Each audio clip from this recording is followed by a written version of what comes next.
lendemain de l'attaque de requin mortel qui a coûté la vie à un jeune homme de 28 ans hier à Saint-Leu, le dispositif post-attaque a été déclenché. Kim surfait dans la zone de détection du nouveau sonar en test à Saint-Leu qui n'était pas activé à ce moment-là. Venons-en à l'attaque de requin qui a coûté la vie à Kim, ce jeune surfeur de 28 ans, emporté hier par un squale sur le spot de la gauche de Saint-Leu. L'alerte a été donnée en fin d'après-midi. Retour sur les circonstances du drame avec Thierry Chapuis. Dans les vagues avec 3 camarades, Kim a été mordu à la jambe gauche, fémorale sectionnée. Ses amis n'ont pu l'assister à cause de la houle. Ils ont prévenu les secours. L'hélicoptère de la gendarmerie a repéré le corps. Les pompiers l'ont ramené au port. Le jeune homme n'a pas été ranimé malgré les efforts du SMUR. Le sous-préfet de Saint-Paul et le maire de Saint-Leu se sont rendus immédiatement sur place et ont réagi sur notre antenne. Je crois que c'est une passion, hein, avant tout. Je discutais moi avec des proches de la victime. C'est une passion, et une passion en l'occurrence meurtrière. Bien sûr que les conditions n'étaient pas favorables parce qu'on a vu de la houle et l'eau est turbide. Il y a des matières en suspension. En même temps, on sait que c'est dans ces conditions que les surfeurs sortent. Donc c'est une zone qui était interdite évidemment et à la baignade et à la pratique du surf. Une fois de plus, une fois de trop, une attaque de requin. On déplore un décès ce soir. Permettez-moi d'adresser mes sincères condoléances déjà à la famille. La ville de Saint-Leu est endeuillée. On est triste aujourd'hui. Sur le port, comme à chaque fois, une foule de badauds, où la même polémique revient toujours. Parmi eux, Jean-François Nativelle, qui ne pouvait contenir sa colère. Bon là, ça fait communiquer, ça dit. Ça dit ouais, c'est la... n'avait un panneau t'es interdit, ben ça nous ça va où ça? Saint-Leu n'a jamais été sécurisé depuis 2011, 10 millions d'euros, ça il est passé l'argent là. Il peut mettre 100 millions d'euros demain, va pas changer rien. La seule chose qu'il faut, c'est remettre de monde dans la mer, remettre la pêche traditionnelle et faire appel à toutes les Réunionnais, comme il dit souvent, pêcher un requin, bulldog à la Réunion, c'est un geste citoyen.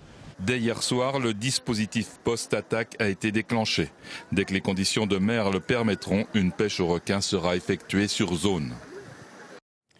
Et ce dispositif est lancé pour 72 heures. Les pêcheurs mandatés par le Centre de ressources et d'appui pour la réduction du risque requin ont déployé dès 8h30 ce matin 5 palangres verticales munies d'un dispositif d'alerte de capture aux alentours de la gauche de Saint-Leu et du spot de la Tortue. Pour l'heure, aucune alerte de capture n'a été signalée. Les pêcheurs restent donc mobilisés.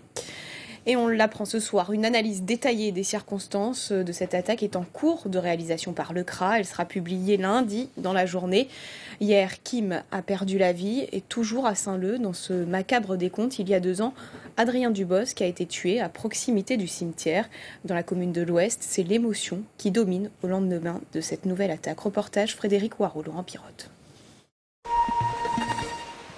Quelques personnes sur le rivage, à quelques mètres du lieu du drame. La mort de Kim, une fois de plus, une fois de trop, provoque un trop-plein d'émotions, de tristesse. C'était encore un nouveau choc, quoi. Un nouveau choc encore, un nouveau... Vous connaissez des surfeurs, vous? Habitant Saint-Leu, c'est obligé qu'on connaisse 1 ou 2 surfeurs. Vous pensez qu'ils sont déraisonnables ou que c'est la passion qui va plus vite, qui est plus forte que le risque?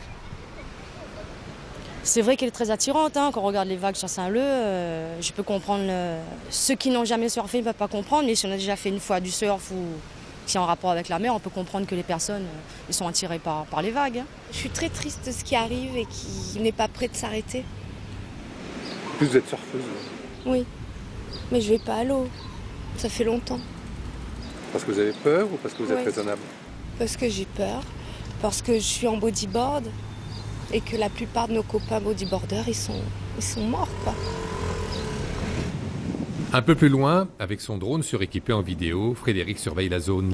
L'étudiant universitaire protège très souvent les zones des activités des surfeurs.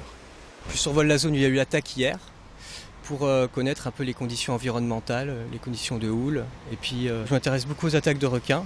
Mes études en ce moment, ma recherche, elle s'axe essentiellement sur le lien de corrélation entre les températures et les attaques de requins au niveau mondial. C'est ainsi qu'il avait pu filmer ce requin il y a 2 ans. Mais c'était dans le lagon de l'Ermitage. Et Kim Maboulia a bien été attaqué sur le spot de la gauche de Saint-Leu, soit dans la zone balisée par le sonar SIPIX installé il y a 10 jours. Nombreux sont ceux qui se sont posé la question de son efficacité. Eh bien, le sonar n'était en réalité pas activé. Information du Centre de ressources et d'appui pour la réduction du risque requin. Selon le CRA, le système est toujours en phase de test et ce pendant 4 mois.